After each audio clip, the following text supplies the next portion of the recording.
Hey guys, it's Kevin here, and welcome back to my channel. And today I'll be reviewing episode 24 of season 11, The Last of the Formlings, sharing my overall thoughts on it, and scoring out of 10. Without further ado, let's get into it. The episode starts with Akita telling Lloyd about her past. She tells Lloyd in the form of an anime sequence that her tribe of Formlings are people who can shapeshift into their animal forms. Akita's twin brother Kataru assures her that they will find their animal forms. During their choosing ceremony, Vex came into the Formling village, threatening to destroy the Formlings for their loyalty, but they refused. After Vex had left the village, the Formlings resumed the choosing. Akita and Kataru went looking for their animal forms. One night, Akita sees the spirit of her animal form leading her into the clouds, and she catches it. She reunites with Kataru, who now has an animal form as a bear. They both returned to their village. Kataru went back, while Akita went off for a walk on her own. Boreal the Ice Dragon comes, freezing the Formlings in their village. Vex and the Ice Emperor arrive, and Akita tries to attack them in rage. Just as she was about to be frozen by Boreal, Kataru ambushes the dragon in his bear form and sacrifices himself. Akita is devastated by his presumed death and breaks down as she is the last Formling left. Being filled with sorrow, she left the village without looking back. Back in the present, Akita tells Lloyd that their intentions are not the same. She said that he wants to rescue Zane while she wants revenge against Vex and the Ice Emperor. For my overall thoughts, I love how we get to know about the Formlings as well as their culture. They are obviously people who can shapeshift into their individual animal forms, respectively, depending on the person. And we know there's a choosing ceremony that a chosen Formling or Formlings would take part of. After the ceremony, they have to go out in the wild to look for their animal forms, and they would catch the spirit to obtain that form. It's been revealed by Kataru that only the pure of heart can find it.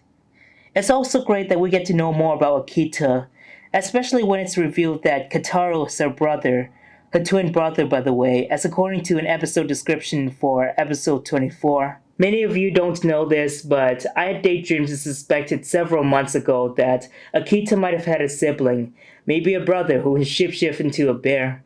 And it turns out that she really did, which surprises me very much.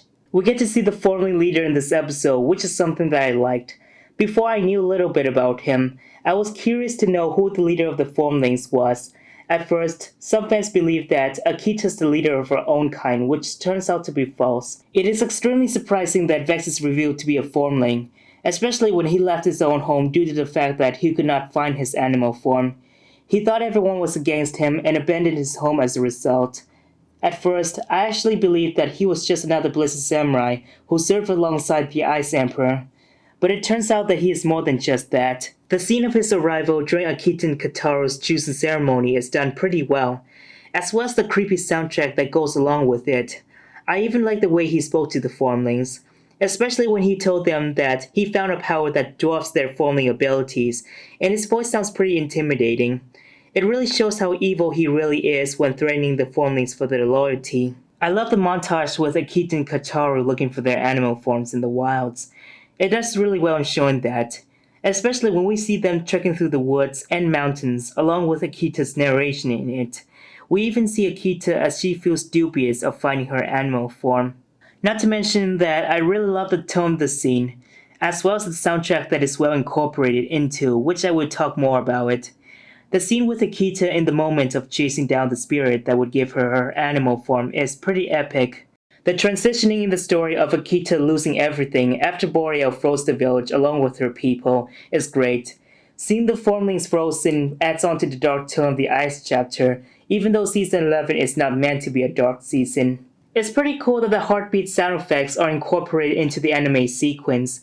It does really well in representing her perspective, especially when Akita puts her head right beside the Formling leader who had been frozen, and we can tell that she hears his heartbeat. And the scene when Kataru in his animal form as a bear faces Boreal the Ice Dragon is pretty cool. It was really dramatic when he sacrifices himself for Akita and is seemingly frozen in the process, and I felt that this is the best scene in this episode so far. I also love the strong tribal and spiritual feel in one of the soundtracks, especially the part when Akita and Kataru are looking for their animal forms, including the scene when she finds her animal form in the clouds. and I feel like it does really well in giving us a feel in her perspective, as well as the soundtrack with Vex and the Ice Emperor. This does really well in showing their presence as something bad, as well as playing a part in showing the transition with Akita losing everything, her people, the Formlings, and her brother. This flashback episode is good at transitioning from when everything is fine to how Akita's life had changed.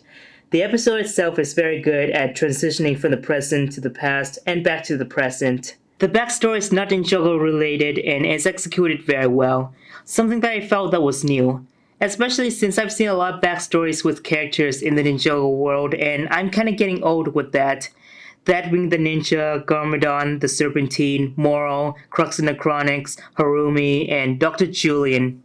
And not to mention that this episode has a very good use of the anime sequence, especially when the story is very well related to the main plot with Akita's story and how the Ice Emperor had sent Boreal to freeze the Formlings.